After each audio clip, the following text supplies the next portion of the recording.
Hi යාළුවනේ. ඉතින් ඔයාලට කොහොමද?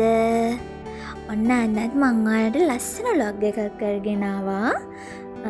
මේ මගේ විෂන් බෝඩ් එක හදන vlog එක. මේ අවුරුද්ද ලබලා මාසෙකුත් පහ වුණාට පස්සේ තමයි විෂන් බෝඩ් එකක් හදන්න මතක් වුණේ. මං ගොඩාක් වීඩියෝස් බලලා එයාලා මොනවද මේ විෂන් බෝඩ් ගැන කියලා තියෙන දේවල් අහලා තමයි මටත් ආස හිතුණා විෂන් බෝඩ් එකක් හදන්න. හරි අපි බලමුකෝ මගේ විෂන් බෝඩ් එකේ මොනවද තියෙන්නේ කියලා. ඉතින් ඔයාලත් විෂන් බෝඩ් එකක් හදලා තියනවද? මේ අවුරුද්දට හැදුවද? ඉතින් මටත් ඒක විස්තර කියන්නකෝ. පේනවනේ ඉතින් පිස්සුව ගෑනු ළමයි ගෑනු අය කිව්වොත් ඉතින් ලස්සන තමයි, ලස්සන කිව්වොත් ගෑනු තමයි. මේ විෂන් බෝඩ් එකේ මං ආසම ඔන්න ඔය මම කිස් කරපු එකට මොකද දන්නවද? YouTube එකේ subscribersලා වැඩි වෙන එකට. අනේ ඉතින් ඒක මගේ ලස්සන හීනයක්. බලන්නකෝ ඉතින් හතරට පාර නැමලා මං කොච්චර ආසාවෙන්ද මේ විෂන් බෝඩ් එක හදන්නේ කියලා. අනේ බොරු කියන්න ඕන අපේ බබත් මට සෑහෙන්න උදව් නම් කරා ඔය විෂන් බෝඩ් එක හදන්න ළඟට වෙලා ඉඳගෙන.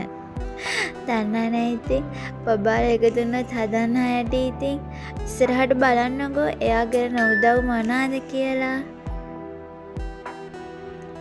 මේ අවුරුද්දේ ඉතින් මං ගොඩාක් දේවල් කරන්න හිතාගෙන ඉන්නවා. හැම අවුරුද්දෙම එහෙම තමයි. ඒත් ඉතින් ඒ වගේ අරමුණු කීයද ඉෂ්ට වෙන්නේ අවුරුද්දේ අන්තිමට යද්දී ඒව මතකත් නැහැ අතරම මොනවාද මේ කරන්න ඉඳී කියලා.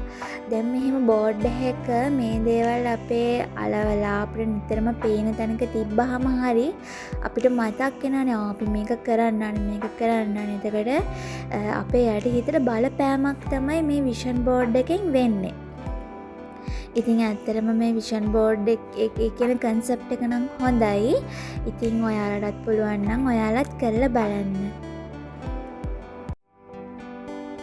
මම මෙතනින් එක අරමුණක් නම් දැනට භාගයක් විතර ඇචීව් කරගෙනත් ඉවරයි. මොකද දන්නවද මම කාලයක් තිස්සේ හිතට ලයිසන් ගන්න ඕනේ කියලා. ඇත්තටම ඒක ගන්න එක්ක යන්න කම්මැලි මම එක්ක මාතර ඉන්න කාලේ කියන්නේ කොළඹ ඉන්නවත් සතිය දවස් 5 සතියන්තනේ මම මාතර ගියේ.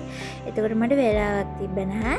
දැන් නම් මම මේ වේරහැර ගිහිල්ලා ඔකට රෙජිස්ටර් වෙලත් ඉවරයි. තව සති දෙකකින් විතර මට එක්සෑම් තියනවත් එක්ක.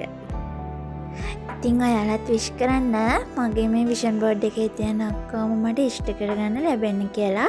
ඒ වගේම මම ඔයාලා වෙනුවෙන්වත් ප්‍රාර්ථනා කරන්න. එහෙනම් ගිහිල්ලා නම් බයි.